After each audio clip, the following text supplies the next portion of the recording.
All steel workers need to realize that the solidarity in a union makes things work and makes it work right. And the solidarity across this country has helped us. One big step toward labor movement. This was our life. This is our life. And if we were ever going to get to the point that we're at now, we had to stand as a whole, and we had to be unified. It lasted 20 months. For all that time, the locked-out steelworkers at Ravenswood Aluminum Corporation, or RAC, in Ravenswood, West Virginia, watched scabs steal their jobs, watched their community get torn apart, watched their families suffer. But the locked-out members of Local 5668 never stopped fighting back.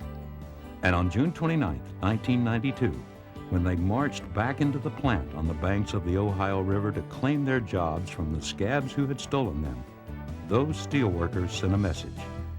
Working families can stick together. Working families can fight back. Working families can win.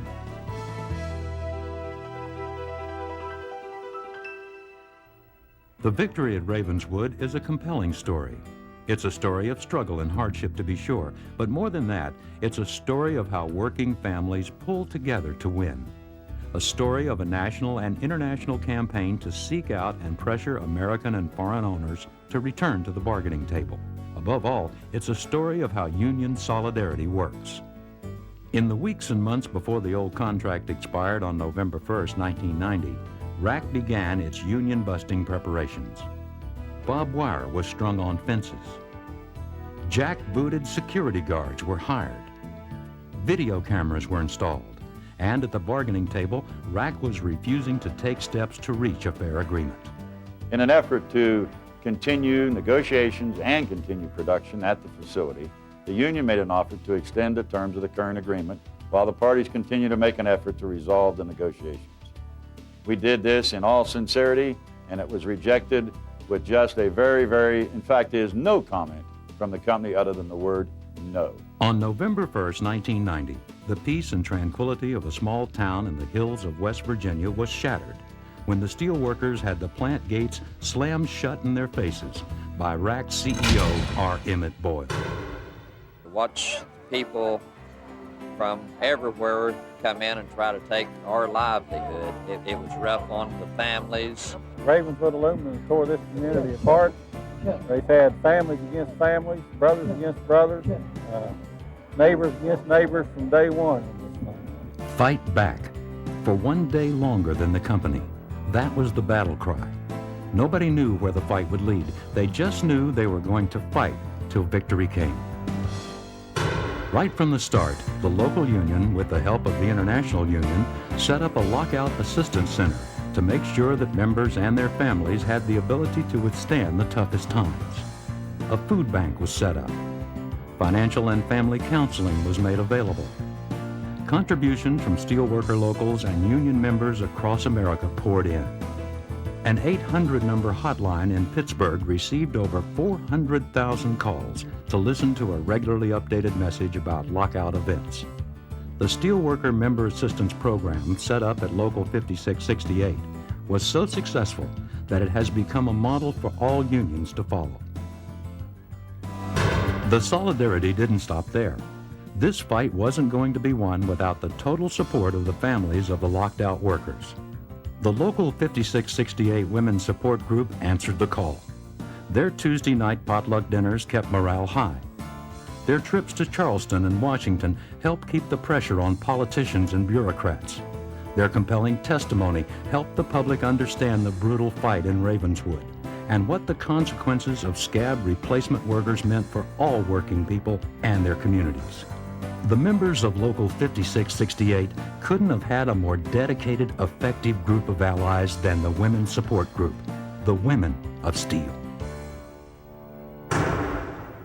But to win, the pressure on RAC had to come from many points at once, and from the beginning, the International Union's coordinated campaign targeted the scab company's bottom line. As part of the Public Alert campaign, union researchers tracked down the buyers of scab metal coming from RAC and publicized their names through leaflets passed out all over the country. millions of Americans stopped buying products made with scab aluminum. The companies who use rack metal got the message. First Stroh Brewing, Anheuser-Busch, then Miller, Coca-Cola, and more announced they wouldn't use scab rack aluminum in their products. Although RAC CEO Emmett Boyle and his mouthpieces said differently in public, the end-user campaign had a devastating financial effect on RAC. Orders dried up. Millions of dollars were lost every month. RAC struggled not to show it, but its ability to maintain the scab workforce in the plant was severely damaged. But the research done by the union didn't stop with the users of scab metal. With the help of the Industrial Union Department and the AFL-CIO, the European ownership of the company was tracked down, and the glare of publicity was brought to bear in North America and across the world. Groups of locked-out steelworkers traveled to Europe to confront RAC's foreign owners and the European banks providing financing for the company. Although threatened with physical violence and once finding their hotel rooms ransacked, these workers never lost courage. They publicized the tragedy in Ravenswood through leaflets, huge puppets in street theater, press conferences, and more.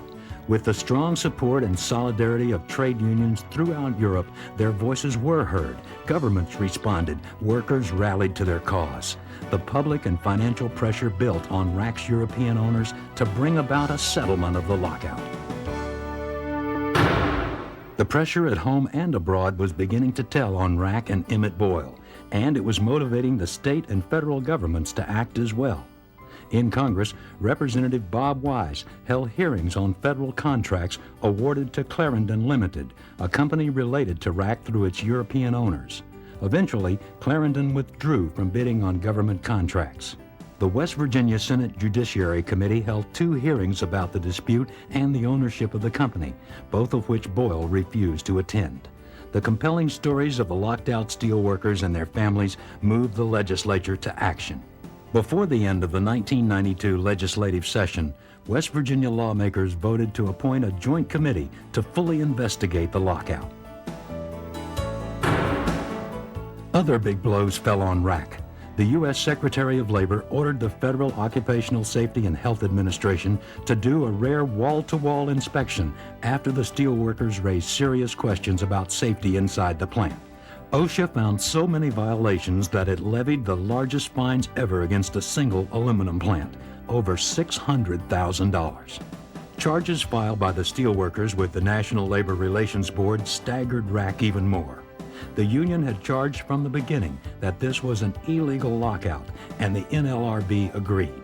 A judge was only a few days away from issuing a ruling when the union and the locked-out workers got the first public sign that their long, complex struggle was working. From the beginning, the locked-out workers and their families had identified RAC CEO Emmett Boyle as the driving force behind the lockout. He willfully, deliberately set out to destroy them.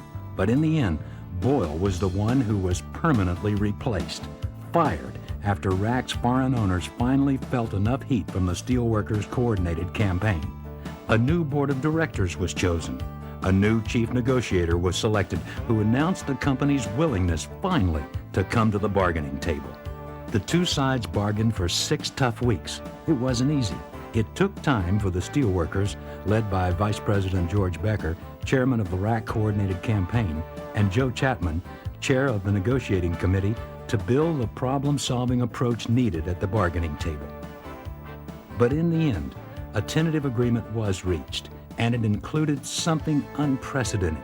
The company agreed to terminate the scabs and put the steelworkers back in the jobs that were rightfully theirs. There were a return of 1,470 ballots. They have been certified by the 6 tellers appointed by the president of this local union. And the numbers are 2 void ballots, 181 noes, and 1,287 yes. God damn, yo!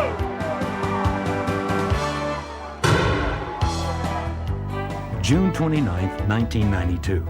Nearly 20 months since they had been locked out, the first shift of steelworkers at Ravenswood Aluminum Corporation marched through the gates of the plant and reclaimed their jobs from the scabs who had stolen them. Their heads held high, their courage unmatched, their victorious struggle a shining moment in labor history that reverberated throughout the world.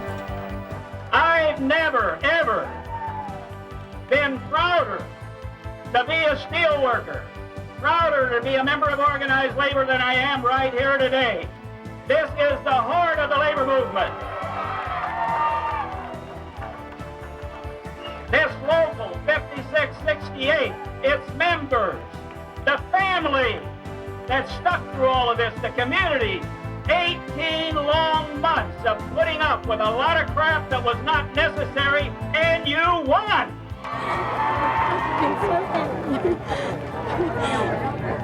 See, everything works out whenever we're right. I love this union, I swear. We're a union, a strong union. Think about it. These jobs, the scabs believe that these jobs belong to them. 1,350 scabs in that plant. And they're fired, they're gone. I didn't think this day would ever come, that the scabs came out and the union went in. Union, union, union, union, yeah, union, yeah! Winning the battle at Fort Rack wasn't easy. It took hard work, commitment, courage, dedication, and above all, the collective will to win that comes from solidarity. The lessons the men and women of Steelworkers Local Union 5668 have taught us all must never be forgotten. Solidarity works. And the message that has gone out to every employer is clear. Steelworkers will stick together. Steelworkers will fight back. Steelworkers will win.